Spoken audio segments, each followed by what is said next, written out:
we have here? We've got the Nameless strut tower bar, strut tower brace for Crosstrek. Now we're going to open this up. I have not taken this out, so bear with me here. So we've got Nameless decal here. Oh, the strut tower bar. Looks like it's nicely wrapped. Ooh, it's in there though. Okay. We're struggling. Well, anyway, hey look, there's the strut tower bar. It just doesn't want to come out. Forget it, just stop. We just unboxed this Nameless strut tower bar, strut tower brace for the Subaru Crosstrek. This is for the 2nd gen Crosstrek, and really impressed with this. The finish is powder coated. It's really a nice job on the powder coating. We've got the Nameless logo on the center there.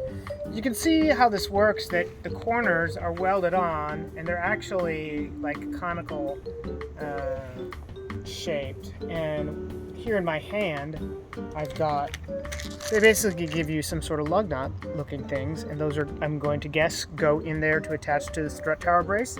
This should be a super easy installation, clearly just 4 bolts, so we're going to go ahead and put it on right now. In order to get this on, you're simply going to need these tools: a ratchet, a deep 14 mil or standard 14 mil. I used a swivel to help get to the back studs, and then a torque wrench to go to 14 foot-pounds. That's it.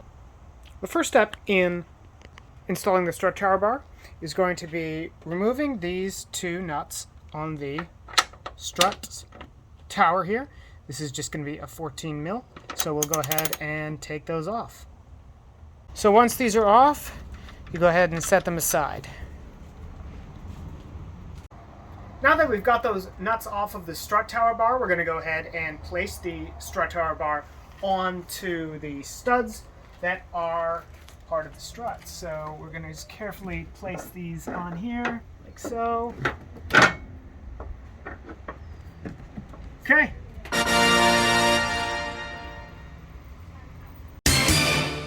So Nameless includes these, they look like lug nuts, but they're going to be for their strut tower bars. So we basically going to take your lug nut. You can see this is actually a conical seat kind of deal. Looks like an acorn.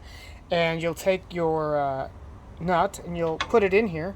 It's kind of hard to get to, but so you'll want to use a long deep socket, and you'll go ahead and attach these, and then you'll torque them down to 15 pounds. For the backs, we may have to try something different. I found out that to get to the rear mount, you're going to want to put a 14 millimeter socket, a standard one, on a swivel, and then you're going to end up getting it tight that way, and then we'll end up using a torque wrench and torquing it down to 14 foot-pounds. To get the black conical seated nut, or whatever you want to call it, I guess it's a nut, into this back opening, I used a 14 millimeter socket on a swivel just to get it started.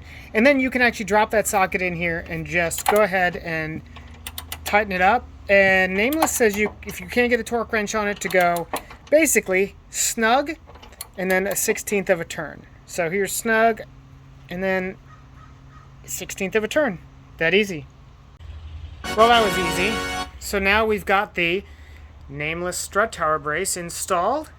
The strut tower bar will help improve the rigidity. I'm told that this really does help on the Crosstreks, especially on sections of gravel and repeated sections of bumpy roads and whatnot. Helps with general cornering and so on and so forth. Plus, let's face it, it looks pretty darn cool in here. So very easy install. You just need 14 millimeter sockets, a couple of wrenches, and that's all you need.